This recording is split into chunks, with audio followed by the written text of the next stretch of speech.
Today I would like to show you one of the most important process when doing taxidermy, and that is how to properly prepare a cape before you salt it.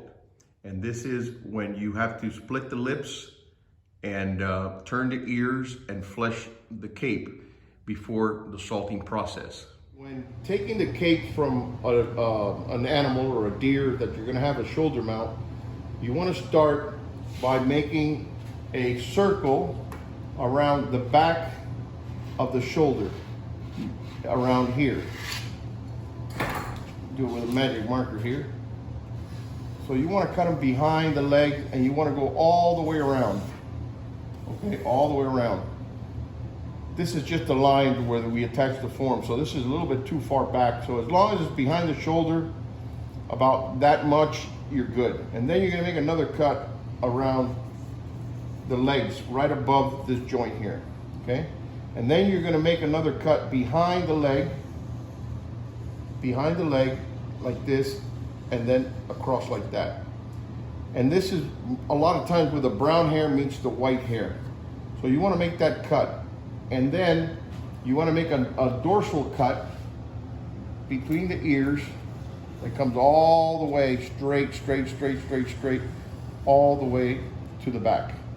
And when you make those cuts, you want to use your knife. When you use your knife, you never want to cut like that because you're cutting all the hair, so you're leaving hair on the meat. So what you want to do is you always want to use your knife like that. So you stick it in there like that, and then you cut with the blade out. That way you don't cut any of the hair, and you make a straight cut.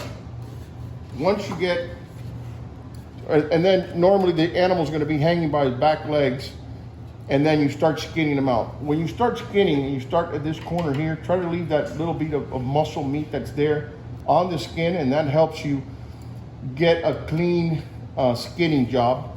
And try to leave as little meat as you possibly can on the skin. So concentrate on cleaning the skin so as you're skinning it, because it's a lot more difficult to take that flesh off the skin later. So once you get to the back of the head here that you skinned it all up, then you go ahead and you cut, you make your cut, and then you cut the head with the horns or antlers with the cape attached, with the skin attached.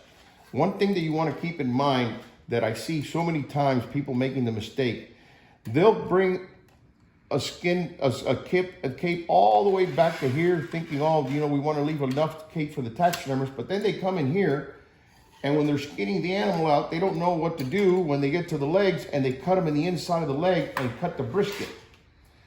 Well, keep in mind that the best way to do it is to cut it behind the leg. Remember, always behind the leg, never in the inside of the leg. A lot of times I'll also see people skinning out a deer for mounting, and what they do is they'll make that round cut, and then they'll make this round cut here. They don't split it down the middle, but then they start pulling all the skin back. Well, it's very difficult to pull the leg out from the holes. And realistically, when we get the skin back, we still have to make that cut. So make that cut, and it'll be a lot easier for you to cape out, as well as this back cut, okay? It's gonna make it a lot easier than to just, you know, make it like a sock where you're just gonna pull the whole thing out. Because a lot of times, when these skins go to a tannery to be tanned, they should be split down the back. That way, they will open up flat when they're salting, which is a lot better, and it's a lot easier for the tannery to do the proper fleshing for the capes. So don't be afraid to split the animal down the back. And again, remember to always cut behind the leg, never underneath, and cut the brisket area.